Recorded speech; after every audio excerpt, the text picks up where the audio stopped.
আগৰটো মিনি ব্লগত দেখিলেই যে আমি ষ্টেচন পাই গ'লোহি আৰু ষ্টেচন পায়ে আমি ফ্ৰেছন আপ হৈ এনেকৈ চব একদম ট্ৰেভেলাৰ কাৰণে ৰৈ আছোঁ আৰু গোটেই ৰাতি টোপনি ক্ষতি কৰাৰ পাছত গাইজ আমাৰ অৱস্থাবিলাক চাওক কি হৈছে মানে কেইজনীমান পূৰা টোপনি একদম তাহাঁতি সপোনো দেখিলে কিন্তু মই মানে চবৰে বেগ চেগ এইবোৰ চাই থাকোঁতেই গৈছে কিজানি কোনোবাই লৈ যায় ডাৰ্ক চাৰ্কেলছে আৱৰি ধৰাৰ পাছত আৰু আমি ডেষ্টিনেশ্যন পোৱাৰ আগতে আমি এখন ৰেষ্টুৰেণ্টত খাই ল'লোঁ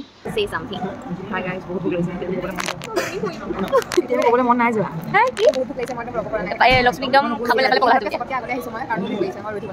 আৰু মই ডাঙৰকৈ কমাটো নোলাব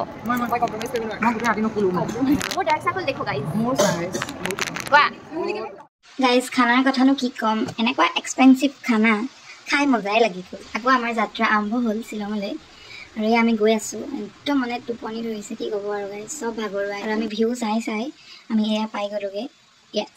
উমিয়াম লেক আমি ভাবিছিলোঁ ধুনীয়া ধুনীয়া ফটো তুলিম ধুনীয়া ধুনীয়া ভিডিঅ' বনাম কিন্তু নাই জাধলি হৈয়ে গ'লোঁ একদম ভাবিছিলোঁ ভাল ভাল ড্ৰেছ পিন্ধি ফটো মাৰিম কিন্তু কি কৰিব গাইজ আমি মানে এনেকৈয়ে যাবলগীয়া হ'ল আৰু কাৰণ আমাৰ মানে যোনটো হোমষ্টে আছিলে হোমষ্টেটো বহুত দূৰত আছিলে এইটোতকৈ আৰু এইটো আমি আগতে পাই গৈছোঁ এইটো পাই যাম মানে সেইটো কাৰণে মানে আমি প্ৰথমতে আমাক ইয়াতে আনিলে উপায় নাই এনেকৈ আহিবলগীয়া হ'ল আৰু এই গাইজ চাওক কিমান ধুনীয়া ভিউ আৰু উমিয়াম লেকত অৰ্কিড ৰিজৰ্টখন ইয়াতে আছে ইয়াৰ ভিতৰতে আছে আমি এইখনে নগ'লোগৈ আৰু আমি এনেকৈ বাহিৰৰ পৰাই চালোঁ বহুত ধুনীয়া